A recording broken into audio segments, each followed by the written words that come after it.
여러분, 최근 뉴스에서 트럼프 지지율이 미친 듯이 치솟고 중동에서 다시 총성이 울리는 거 보고 다들 이제 주식 다 팔고 현금 들고 있어야 하나 생각했을 겁니다. 18개월 안에 오픈 AI 파산 전망이 나오고 환율이 1,480원을 뚫고 올라가는 와중에도 정작 중요한 금리 구조와 지정학적 돈의 흐름을 놓치고 있었다는 사실. 혹시 알고 계셨나요? 다들 공포에 질려 있을 때 사실 월가 큰손들이랑 0.1% 세력들은 조용히 역대급 돈잔치를 준비하며 비밀리에 주식을 쓸어 담고 있었다는 거. 우리 같은 개미들만 모르고 있었어. 이 전쟁이 언제 끝날까? 라는 질문은 하수들이나 하는 거야.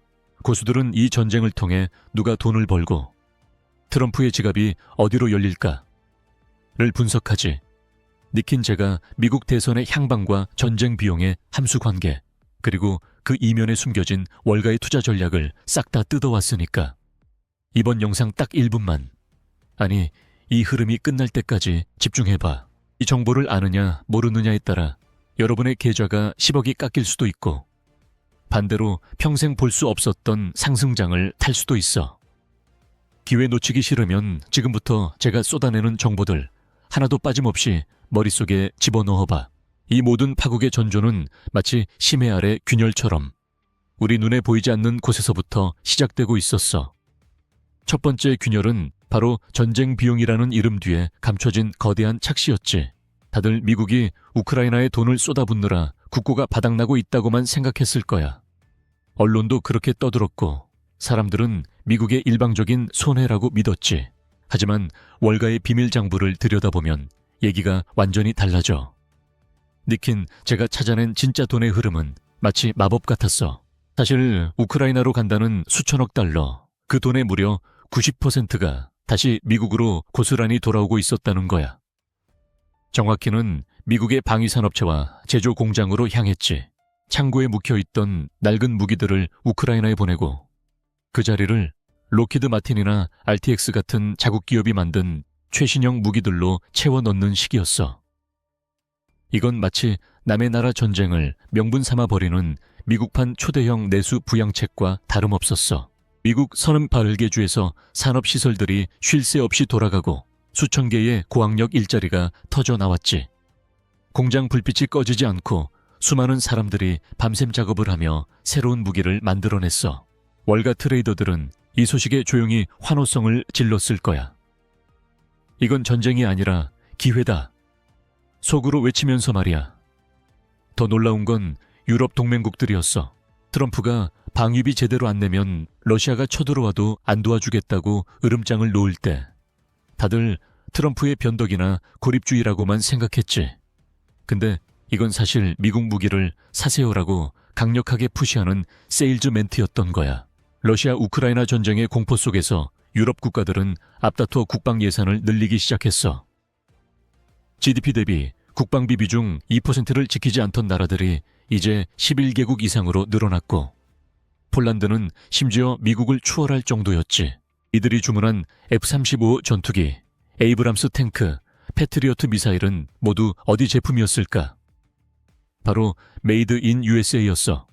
유럽의 공포가 미국의 방산 기업들에게 10년치 먹거리를 한 번에 안겨준 셈이야. 이건 단순한 전쟁 지원이 아니었어. 거대한 자본이 국방이라는 이름으로 움직이는 교묘하고도 치밀한 전략이었던 거지. 시장은 겉으로는 전쟁의 그림자에 불안해했지만 그 이면에서는 이미 거대한 돈의 흐름이 새로운 방향을 잡고 있었어. 하지만 이런 돈의 흐름보다 더 파국적인 전조는 바로 육아 시장에서 찾아왔어. 트럼프 하면 뭐가 떠올라? 드릴, 베이비, 드릴. 석유를 미친 듯이 뽑아내서 기름값을 갤런당 2달러 밑으로 떨어뜨리겠다고 공언했잖아. 그래서 모두가 저유가 시대를 예상했고 관련주들은 한동안 고전을 면치 못했지. 그런데 2026년 초 상황은 완전히 뒤집혔어. 트럼프 행정부가 오퍼레이션 에픽 퓨리라는 이름 아래 이란을 다시 공격하기 시작한 거야. 월가는 경악했어. 석유를 뽑아내서 유가를 낮춘다더니 중동 전쟁으로 유가를 폭등시키고 있다니. 트럼프의 정책이 불러온 역설적인 상황이었지. 이걸 샤워기 온도 조절에 비유해볼게. 트럼프는 샤워기 물, 즉 석유 공급을 아주 세게 틀었어. 미국 내 원유 생산량은 하루 1314만 배럴이라는 사상 최고치를 찍었으니까. 그런데 이란이 호르무즈 해협을 봉쇄해야 하면서 샤워기 헤드가 꽉 막혀버린 거야. 전 세계 석유 물동량의 20%가 통과하는 이 길목이 막히니 물통에 물은 가득한데 정작 샤워기에서는 물이 안 나오는 기묘한 현상이 벌어진 거지. 결국 브렌트유 가격은 배럴당 120달러를 가볍게 돌파했고 장중 한때는 126달러까지 치솟았어. 미국 내 휘발유 가격도 갤런당 418달러, 일부 지역에서는 5달러까지 급등하며 트럼프의 지지율을 갉아먹기 시작했지. 모니터 앞에서 초조하게 유가 그래프를 지켜보던 투자자들은 혼란에 빠졌을 거야. 저유가 시대는커녕 유가 폭등이라니? 이 예상치 못한 혼돈 속에서 몇몇 돈 냄새를 맡은 거물들은 웃고 있었어. 바로 엑손모빌, 쉐브론 같은 에너지 거물들이었지. 트럼프가 환경 규제를 싹 다 풀어준 덕분에 생산 단가는 낮아졌는데 중동 전쟁 때문에 판매 가격은 미친 듯이 올랐으니 이건 마치 돈 복사기를 돌리는 것과 다름없었어. 반대로 테슬라 같은 전기차 기업이나 신재생 에너지 기업들은 트럼프의 정책 방향성 변화와 고유가로 인한 소비 위축으로 고전을 면치 못했지. 이처럼 유가는 단순한 경제 지표가 아니었어. 지정학적 리스크가 거대한 자본의 흐름을 어떻게 뒤틀어버릴 수 있는지, 그리고 그 속에서 누가 예상치 못한 승자가 되고 패자가 되는지를 극명하게 보여주는 파국의 전주였던 거야. 이런 혼란 속에서도 월가의 깊은 곳에서는 또 다른 차원의 격변이 진행 중이었어. 트럼프는 남의 나라 전쟁에는 돈 쓰기 아까워했지만 정작 미국 본토를 지키는 데는 상상을 초월하는 예산을 쏟아부었어. 여기서 우리가 주목해야 할 단 하나의 단어가 바로 골든돔이야. 골든돔. 마치 아이언돔처럼 들리지만 스케일이 달라. 트럼프는 미국 전역을 미사일 위협으로부터 완전히 해방시키겠다며 이 거대한 우주 방어막 건설을 명령했어. 이건 단순히 땅에 미사일 발사대 몇 개 세우는 수준이 아니야. 수천 개의 적에도 위성을 띄워서 적의 미사일이 발사되는 순간부터 우주에서 요격해버리는 SF 영화에서나 보던 거대한 시스템인 거지. 2027년 국방 예산안은 무려 1.5조 달러. 제2차 세계대전 이후 최대 규모의 예산이 이 골든돔 프로젝트에 집중되고 있었어. 과거 방산의 일대장이 탱크나 전투기를 만드는 로키드 마틴이었다면 이제는 소프트웨어와 AI의 시대가 열린 거야. 트럼프 행정부는 기존에 굼뜬 대형 방산업체들 대신 펠런티어, 안두릴, 스페이스X 같은 이른바 너프라임 기업들을 노골적으로 밀어줬어. 펠런티어는 단순히 데이터 분석 회사가 아니야. 미 국방부의 AI 표적 식별 시스템인 메이븐의 핵심이었지. 트럼프는 대놓고 펠런티어가 전쟁의 판도를 바꿨다고 극찬하며 10년간 최대 100억 달러 규모의 계약을 안겨줬어. 안두릴은 저가형 자율 주행 드론과 요격 시스템으로 골든돔 프로젝트의 핵심 파트너로 선정됐고, 스페이스X는 스타실드 프로그램을 통해 골든돔의 눈과 귀가 되는 위성망을 구축하고 있었어. 전통적인 방산 기업들의 주가가 잠잠할 때 이 너프라임 기업들은 소리 없이 시가총액을 불려가고 있었지. 이는 단순히 기술의 발전이 아니었어. 거대한 자본이 미래 전쟁이라는 새로운 판으로 대이동을 시작했다는 명확한 신호였고, 앞으로 다가올 경제적 격변의 가장 중요한 균열 중 하나였어. 이 모든 변화는 조용히, 그러나 격렬하게 진행되며 우리가 아는 세상의 질서를 서서히 무너뜨리고 있었던 거야. 하지만 이 모든 파국의 전조 중 가장 거대한 균열은 단순히 전쟁 비용이나 유가 폭등 혹은 미래 전쟁 기술에 대한 투자를 넘어 전 세계가 굳건히 믿었던 경제의 대원칙 그 자체를 뒤흔들고 있었어. 바로 탈세계화라는 이름의 거대한 쓰나미였지. 다들 트럼프가 미국 우선주의를 외치며 툭하면 관세를 매기고 중국과 무역전쟁을 벌일 때 이건 그저 트럼프의 일시적인 변덕이거나 포퓰리즘이라고만 생각했을 거야. 글로벌 경제의 거대한 흐름은 결코 거스를 수 없을 거라고 말이야. 수십 년간 효율성을 좇아 전 세계에 흩뿌려졌던 공급망이 그렇게 쉽게 재편될 리 없다고 말했지. 하지만 니킨제가 월가의 비밀 회의록을 들여다보니 그들은 이미 이 변덕이 결코 변덕이 아니라는 걸 직감하고 있었어. 그들은 트럼프의 이념 뒤에 숨겨진 차가운 계산을 꿰뚫어 보고 있었던 거야. 이건 일시적인 무역 분쟁이 아니라 글로벌 경제의 지각 변동을 알리는 거대한 선전포고였어. 실제로 트럼프가 재집권하자마자 던진 첫 번째 폭탄은 바로 핵심 산업 공급망 재편 행정명령이었지.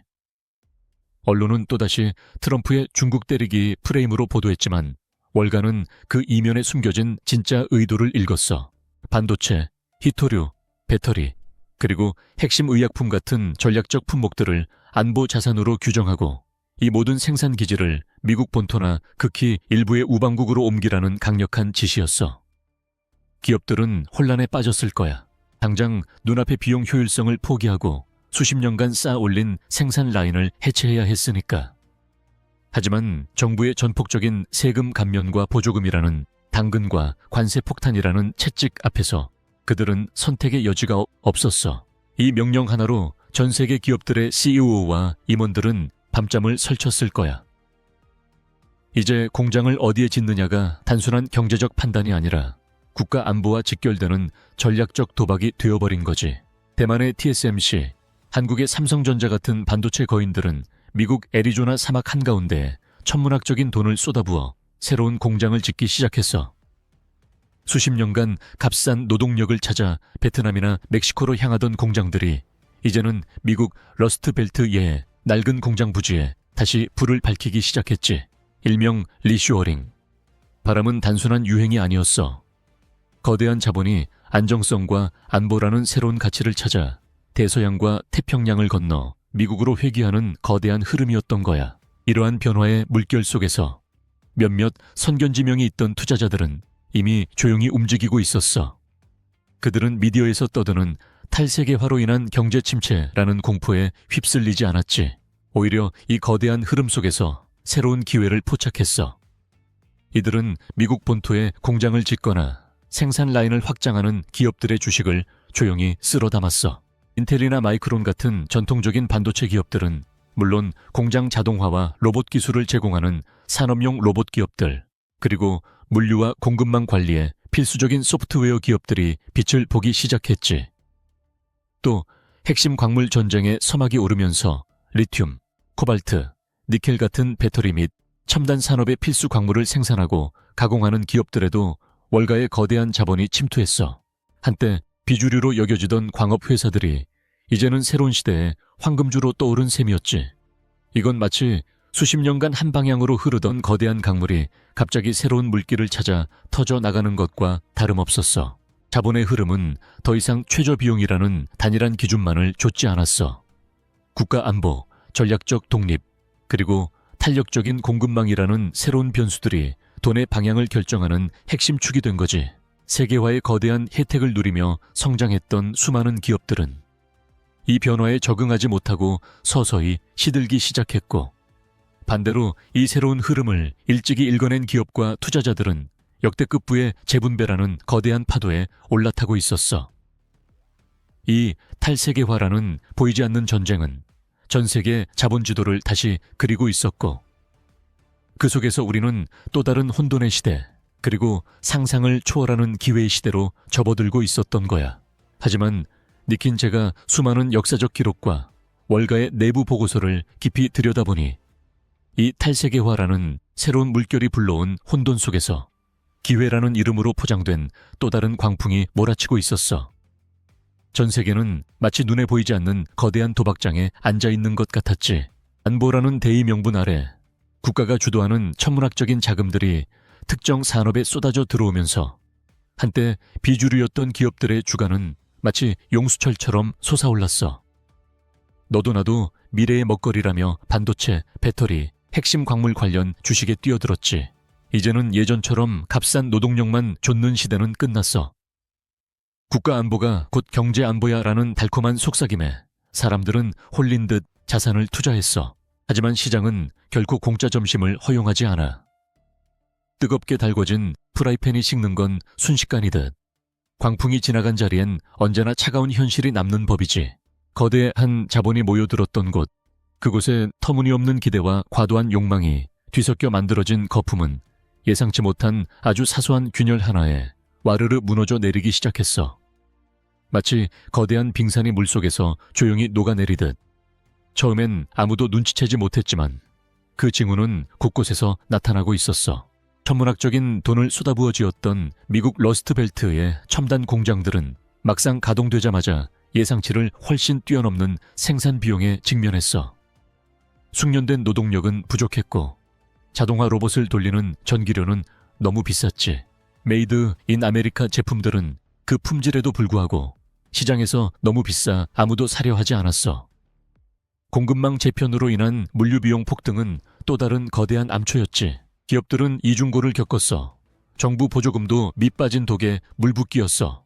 결국 한계에 다다른 기업들이 하나둘씩 비명을 지르기 시작했어. 가장 먼저 터진 건 과도한 부채로 확장했던 중소형 부품사들이었어. 이들은 거대한 흐름에 편승해 한몫 잡으려다 가장 먼저 희생양이 된 거지. 파산 소식이 들려오기 시작하자 한때 황금주로 불리던 핵심 광물 기업들과 반도체 장비 기업들의 주가는 곤두박질치기 시작했어. 월가의 트레이딩 플로어는 한때 승리감에 도취된 환호성으로 가득했지만 이제는 공포에 질린 비명과 절망적인 한숨만이 가득했지. 컴퓨터 화면을 가득 채웠던 붉은색 숫자들이 마치 피눈물처럼 흘러내렸어. 시장은 절대 속지 않는다는 냉혹한 진리가 이토록 처절하게 증명되는 순간이었지. 수많은 개미 투자자들은 국가 안보라는 명분에 그리고 이번엔 진짜 다르다는 거짓 희망에 전 재산을 쏟아부었어.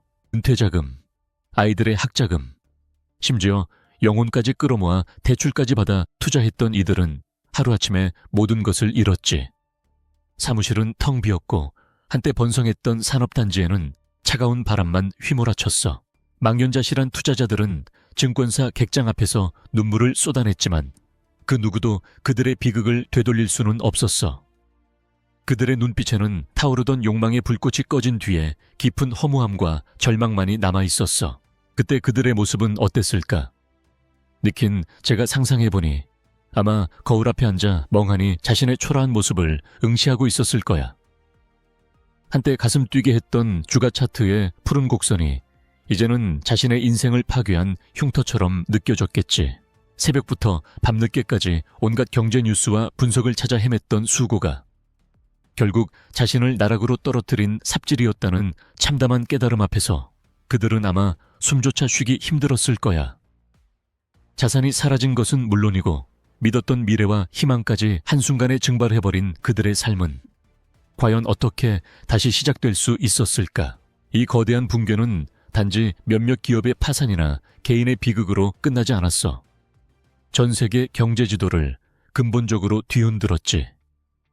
탈세계화라는 이름의 광풍은 엄청난 비용을 치르며 일부 공급망을 재편했지만 그 과정에서 수많은 기업의 경쟁력을 약화시켰고 글로벌 교역량은 크게 줄어들었어. 안정성만을 줬던 기업들은 비용 효율성을 잃었고 이는 고스란히 소비자들에게 더 비싼 가격으로 전가되었지. 국가 간의 경제적 동맹은 이전과는 전혀 다른 모습으로 재편되었어. 안보라는 이름으로 뭉쳤던 국가들은 이제 서로의 경제적 이해관계를 계산하며 더욱 냉철하게 움직였지. 한때 세계의 공장이었던 아시아의 신흥국들은 새로운 산업 전환의 압박에 직면했고 자원부국들은 다시 한번 국제질서의 중요한 축으로 부상했어. 결국 이번 사태는 시장의 본질을 다시금 깨닫게 해준 냉검한 교훈으로 역사에 기록되었지. 아무리 거대한 명분과 국가적 전략이 뒷받침된다 하더라도 경제의 기본 원리를 무시한 투기는 언제나 참혹한 대가를 치른다는 것을 말이야. 이번엔 다르다는 유혹에 넘어가는 순간 시장은 언제나 가장 잔인한 방식으로 그 대가를 요구했어. 그렇다면 니킨 우리는 이 모든 파국의 잔해 속에서 무엇을 배워야 할까? 우리 각자의 자산은 과연 안전한가?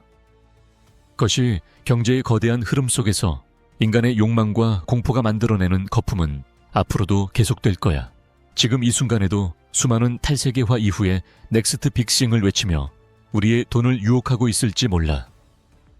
하지만 역사는 끊임없이 경고하고 있어. 달콤한 미래를 약속하는 이야기, 뒤에 숨겨진 냉혹한 현실, 그리고 그 이면에 도사리고 있는 시장의 차가운 심판을 결코 잊지 말라고 말이야. 부의 재분배는 필연적이지만 그 과정에서 무모한 투기로 인한 개인의 몰락 역시 반복된다는 것을, 당신의 자산은 과연 어떤 흐름 위에 놓여 있는지 지금 당장 차갑고 냉철하게 재점검해 볼 때가 아닐까.